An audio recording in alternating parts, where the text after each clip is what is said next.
Hello. Rock and roll. Yeah, I just comes back from a gig. Rock and roll, you know. He might have been there. Well, it was a strawberry jam, you know. As I was singing. Oh, bloody Bob, what a great night it was. Man, we was, Rock, what we do? Oh, first Nathan, he does this trick, he does, you know, he slides his foot and he got this, oh, and he took his thing, you know, rock and roll, smash, and he flips it, right, and he goes, whoa, whoa, whoa, and it's like 3 times, he goes, whoa, whoa, whoa, and he's got these coins, right, and these all like pop out of the guitar, and you know, and I catch one of the coins in my teeth, you know. It was peace. So, anyways, there's more stories, and I'll tell you later, because you know I feels like I'm, you know, we just had a great time, you know, playing some psychedelic music, and I think it's time for some rock and roll. I mean, some Bible reading. And I thought, you know, that tonight would be a great night because I'm pumped, you know. So, you know, maybe be a bit more exciting this time. And if you'd like, you can read along in your Bible. What bloody, you know. Oh, right, so anyways. Right, last time I was at John's. Now, John, I'll tell you about him next. After, you know, we've got all night, right? Bloody hell. So it was on Genesis chapter 24. The 47, I mean. So Joseph took 5 of his brothers and went to the king. He told him, "My father and my brothers have come from Canaan with their flocks, their herds and all that they own. They are now in the region of Goshen." He then brought his brothers to the king. The king asked them, "What was your occupation?" "We are shepherds, sir," just as our ancestors were. They answered, "We have come to live in this country because the land of Canaan, the famine is so severe that there is no pasture for our flocks. Please give us permission to live in the region of Goshen."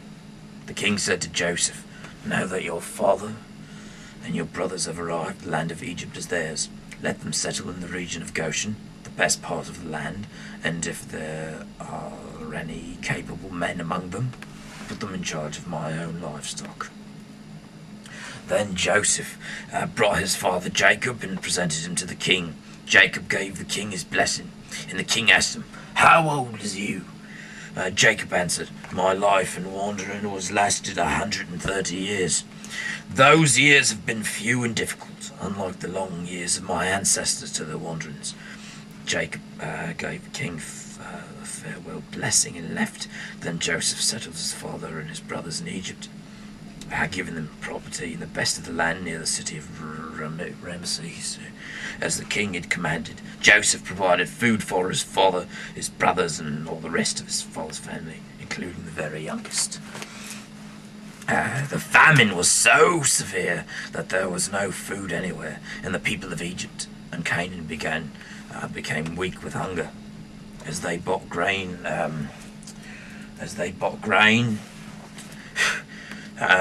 Joseph collected all the money and took it to the palace. When all the money in Egypt and Canaan was spent, the Egyptians came to Joseph and said, "Give us food. Don't let us die. Do something. Money's all gone." Joseph answered, "Bring your livestock.